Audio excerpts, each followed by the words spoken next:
میں اس کی آنکھیں بن جاتا ہوں۔ اللہ پاک کے آخری نبی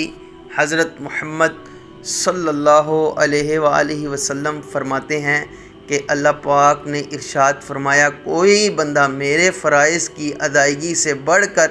کسی اور چیز سے میرا تقرب حاصل نہیں کر سکتا۔